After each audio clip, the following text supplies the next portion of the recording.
J'ai été très proche de ma maman, mais je suis encore très proche de ma maman. Quelle place elle a dans mon parcours de vie? Elle a la place d'une femme que j'admire, que j'ai admirée et que j'admire encore beaucoup aujourd'hui. Elle est très présente dans ma vie parce que j'en ai besoin. Et ma maman, c'est une warrior. Je pense que je ne suis pas danseuse pour rien aujourd'hui. Alors bien sûr, ma maman faisait de la danse, donc elle m'a inculqué ça, mais les valeurs qu'elle avait, qu'elle a encore aujourd'hui, mais qu'elle avait vraiment dans ce métier de femme de ménage, m'ont nourrie et m'ont servi pour la personne que je suis aujourd'hui.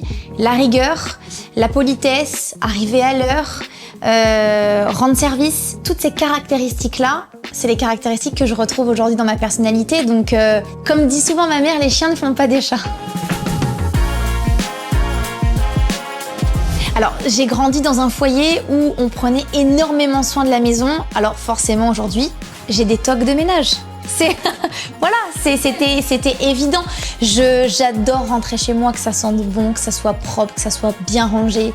Et je vais inviter des amis, par exemple, à la maison le soir. Je vais être obligée de remettre tout mon appartement en ordre pour que le lendemain matin, ça soit une nouvelle journée et qu'il y ait une bonne dynamique et que j'ai pas à subir les effets de la soirée de la veille. On peut dire un peu ça comme ça.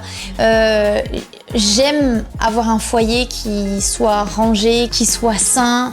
En fait, c'est un peu une thérapie chez moi de faire le ménage et je m'en suis rendu compte il n'y a pas si longtemps que ça, mais ça me libère, ça me fait du bien et j'adore prendre soin de mon chez moi, de mon petit cocon.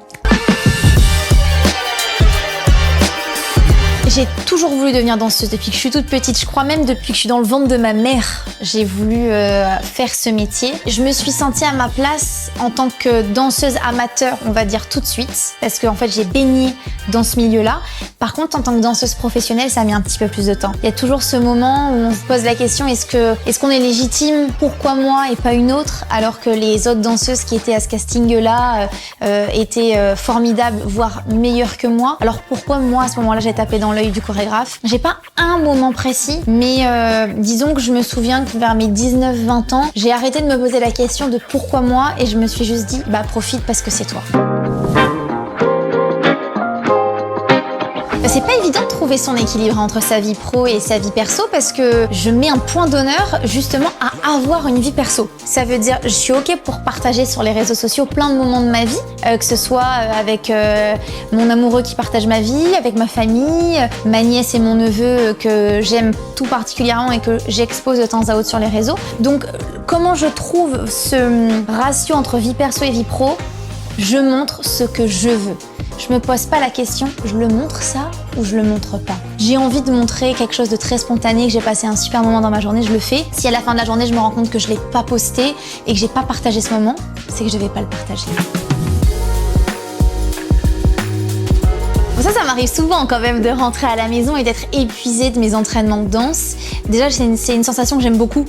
Sentir que le corps est allé presque au bout de ce qu'il pouvait donner. Parce qu'on n'est jamais totalement au bout.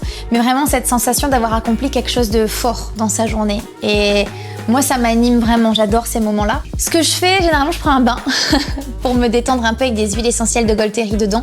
Pour vraiment essayer de relâcher mon corps. Et en même temps, relâcher mon corps, oui, mais relâcher mon esprit surtout. Parce que quand on a l'esprit brouillé, c'est pire que le corps engourdi.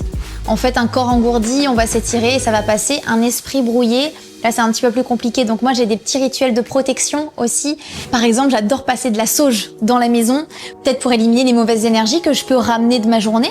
Parce que c'est normal, quand tu passes une journée, que tu vois beaucoup de monde, que tu dois résoudre quelques problèmes, ou qu'importe, tu peux arriver avec des petites énergies un peu négatives à la maison et moi c'est vraiment important de faire cette différence entre pro et perso.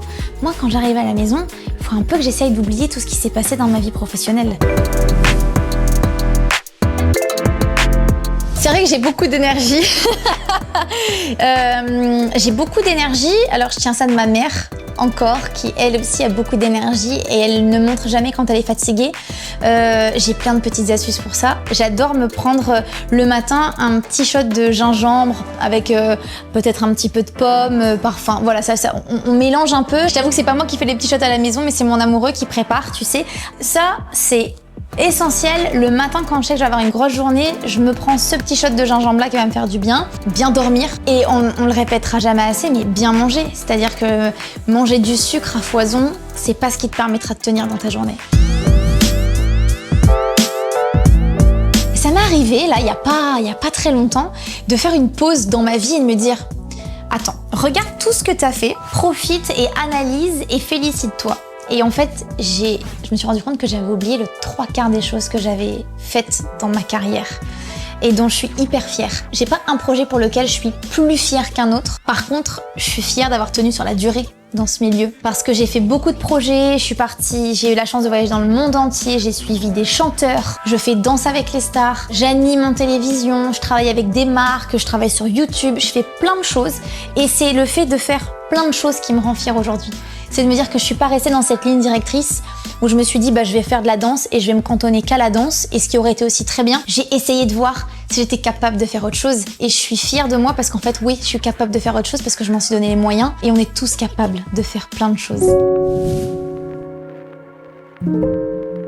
Si je devais donner un petit conseil et donner une de mes habitudes à cette nouvelle génération, c'est sourire. Sourire et lever les yeux. Parce qu'on est, et moi ça m'arrive aussi d'être dans mon téléphone portable et de pas regarder ce qui se passe autour de moi.